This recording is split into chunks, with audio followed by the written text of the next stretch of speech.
Siang, perkenalkan saya Umi Maharani. Untuk video edukasi kali ini tentang Pancasila, saya akan bahas tentang Piagam Jakarta.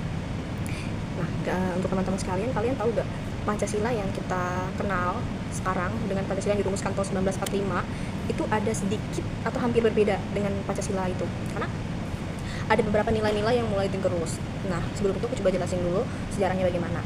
Jadi, dulu ke tahun 1945, Soekarno, Sutomo, Muhammad Yamin, itu mereka lagi sibuk merumuskan dasar negara yang bakal jadi pilar utama dari bangsa Indonesia.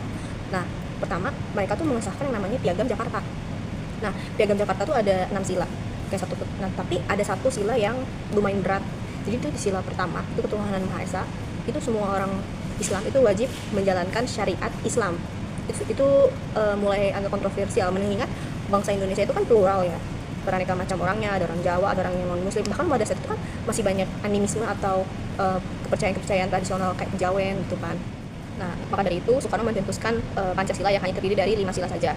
Ya, untuk Pancasila yang kita kenal saat ini merupakan hasil dari pemikiran Soekarno, yaitu dari sila pertama ketuhanan Maha Esa, 2 kemanusiaan adil dan beradab, 3 persatuan Indonesia, 4 kerakyatan dipimpin oleh hikmat bicara berbeda, dan permusyawaratan perwakilan, 5 keadilan sosial bagi seluruh rakyat Indonesia. Sebagai Gen Z atau bisa mengimplementasikan sila pertama, ya kita harus jadi umat yang beragama. Kita tahu yang namanya agama, karena kita bukan negara komunis yang tidak percaya agama. Terus yang kedua, dua kemanusiaan adil dan beradab. Nah, yang nomor 2 nih, kalau kamu lihat teman kamu lagi ngerasa sedih atau apa gitu ya, kamu jangan cuma like doang atau gimana ya, harus dibantuin temannya itu, punya empati lah sama teman.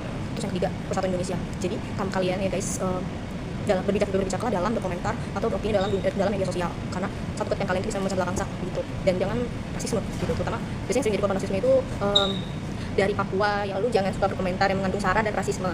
Nah, yang aku sering lihat itu kalau di media sosial kita suka membeda-bedakan ras mana, bangsa mana, padahal ya Indonesia itu kan plural.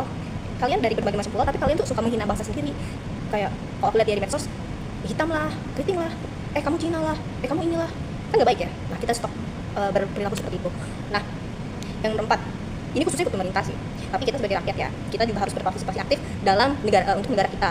Terus dan kita juga jangan merusak pertahanan negara kita sendiri, atau kita menjadi pengkhianat dari negara kita sendiri. Terus yang nomor 5, yakni kerakyatan dipimpin oleh hikmat kebijaksanaan dalam permusyawaratan perwakilan. Ini yang nomor 5 ini adalah poin demokrasi. Kita harus menghargai semua menghargai hak dan juga menghargai yang namanya kebebasan opini. Nah, mungkin dari aku segitu aja, karena itu hal itu yang baru aku ketahui tentang Pancasila, tentang dasar negara, ideologi bangsa.